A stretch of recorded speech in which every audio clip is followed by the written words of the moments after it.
Assalamualaikum warahmatullahi ta'ala wabarakatuh. Kaum muslimin dan muslimat dimanapun Anda berada yang selalu saya doakan, semoga Allah subhanahu wa ta'ala memanjangkan umur Anda semua, panjang umur fitoatillah, dalam keadaan taat kepada Allah, dalam keadaan taat kepada Rasulullah, dalam keadaan sehat walafiat, istiqomah, dan selalu istiqomah, dalam melakukan amalan-amalan kebaikan. Alhamdulillah dengan izin Allah, kita bisa berjumpa dalam risalah ini. Semoga perjumpaan kita adalah pertemuan yang diridhoi oleh Allah subhanahu wa ta'ala, pertemuan yang membawa kebaikan, pertemuan yang membawa perubahan, dalam ekonomi Anda, dalam keluarga Anda, dalam kehidupan Anda. Amin ya Rabbal Alamin. Perlu saya sampaikan pada saudaraku, yang mana masalah ini sangat penting, jadi silahkan Anda simak masalah ini, sampai selesai, karena masalah ini akan berhubungan erat dengan yang namanya rizki. Jadi dalam masalah ini, saya akan membahas 3 waktu, yang mana apabila seorang muslim, apabila seorang mukmin, melakukan tidur dalam 3 waktu ini, maka rezekinya akan sulit. Ketika dia punya hutang, hutangnya akan susah lunas. Ketika dia berjualan, jualannya akan susah laris. Ketika dia punya usaha, usahanya akan susah maju. Pada waktu apa saja tidur yang bisa menyebabkan orang itu fakir? Atau orang itu tetap hidup dalam lingkaran kemiskinan? Sebelum saya lanjutkan, silahkan bagi para jamaah yang menonton video ini, yang belum like, silahkan ringankan tangannya untuk like dan komen, agar ketika saya berbagi tentang amalan, Anda bisa langsung mendapatkan notifikasinya, dan silahkan jika Anda seorang muslim, dan menyukai kebaikan, silahkan klik tombol jempolnya, dan tulis doa-doa terbaik Anda di kolom komentar dengan harapan, semoga dengan Anda menulis hajat Anda di komentar, banyak para jamaah lain yang melihat doa Anda dan mengamini doa Anda, sehingga doa Anda cepat diistajib, cepat diijabah oleh Allah subhanahu wa ta'ala. Amin ya Rabbal Alamin.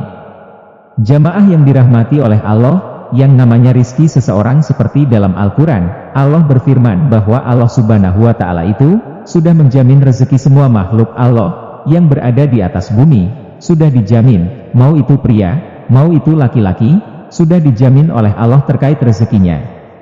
Lantas, ketika ada seseorang yang dalam hidupnya mengalami kesulitan rizki, kesempitan ekonomi, maka ini perlu digarisbawahi, pasti ada faktor penyebab. Nah, faktor penyebab itu ada 2, ada faktor internal, ada faktor eksternal.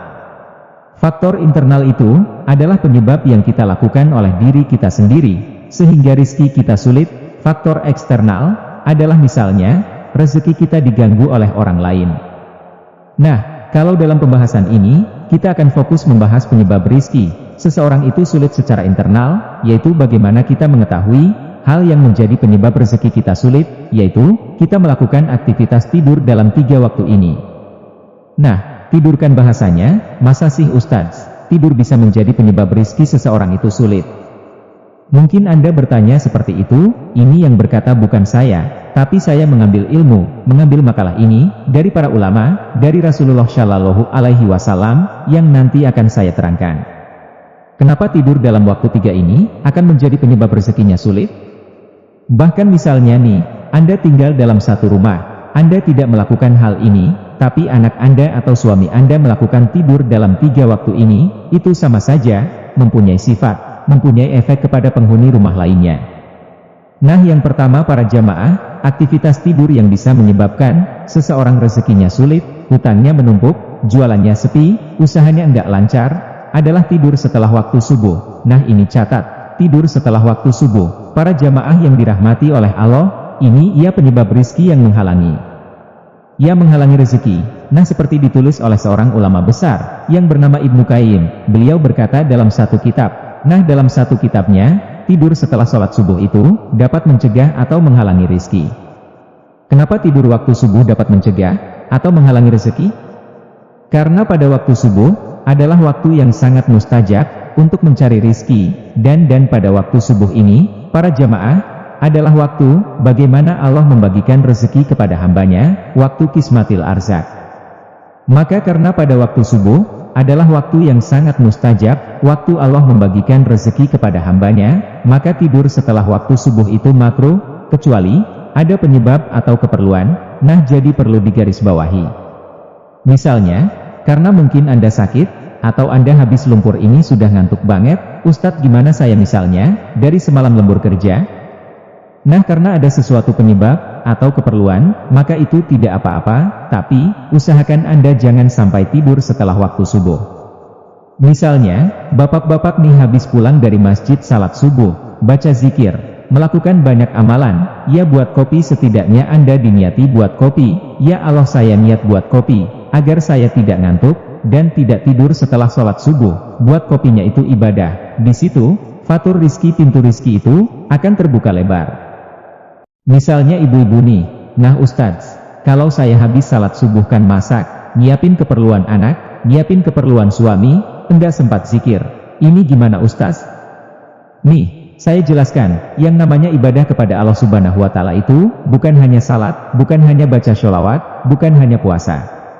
Misalnya, Anda seorang istri pagi hari masak, nyapu, ngepel, itu diniat ibadah, itu menjadi ladang pahala, yang fatur rizki yaitu membuka pintu-pintu kebaikan.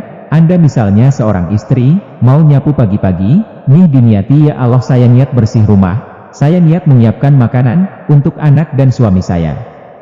Yang baik-baik itu, akan menjadi hal yang menjadi penyebab rizki Anda itu akan terbuka lebar. Kemudian, alasan kenapa kita jangan sampai tidur setelah salat subuh. Karena Rasulullah Shallallahu Alaihi Wasallam pernah bersabda, beliau berdoa seperti ini, Allahumma barikli ummati bukuriha, ya Allah berkahilah umatku di waktu paginya.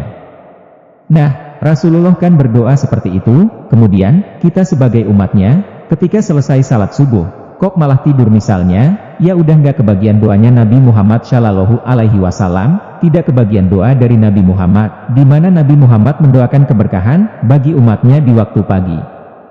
Kemudian dalam kitab lain, kenapa kita jangan sampai tidur setelah sholat subuh? Wa minal makruhi indahum anamu Islam, kenapa waktu tidur setelah sholat subuh itu dimakruhkan atau dilarang? Jadi pokoknya jangan sampai tidur setelah sholat subuh, sampai terbitnya matahari. Misalnya Anda sudah ngantuk banget lah, itu dipaksa sejenak untuk bagaimana tidak memejamkan mata. Nah setelah matahari terbit, ya kemudian Anda sholat duha, mau istirahat, silahkan istirahat, karena pada waktu tersebut, ya waktu setelah salat subuh ila tulus syamsi, adalah waktu ghanimah, waktu yang mengandung kekayaan. Yang kedua, tidur yang dapat menyebabkan seseorang itu rezekinya sulit, adalah tidur setelah salat asyar. Nah ini biasanya, waktu asyar itu kadang ngantuk, gitu ya kemudian kita tidur. Misalnya Anda biasa tidur setelah waktu sholat asyar, jangan sampai lagi tidur setelah salat asar. Barang siapa yang tidur setelah sholat asyar, bukan hanya rezekinya sulit, tapi dia bahkan bisa kehilangan akal sehatnya. Ketika akal sehatnya hilang, ya lupa siapa-siapa kecuali dirinya sendiri. Nah ini waktu asyar itu, waktu yang sangat mustajab. Kalau saya biasanya waktu asyar itu, membaca zikir baca wirid seperti baca syalawat, baca asmaul husna, baca zikir-zikir sampai maghrib, ya kan pokoknya jangan sampai tidur, jujur setelah salat asar. Kalau rezeki Anda ingin lancar, hutangnya cepat lunas, lakukan zikir jangan tidur. Kemudian waktu yang ketiga, yang mana waktu ini Anda jangan sampai tidur, yaitu setelah salat maghrib, sampai salat isya. Jadi dimakruhkan, dilarang bagi seorang mukmin, yang rezekinya ingin lancar, yang rezekinya ingin barokah, yang badannya ingin sehat, yang ingin segala hajatnya dikabulkan oleh Allah, itu jangan sampai tidur.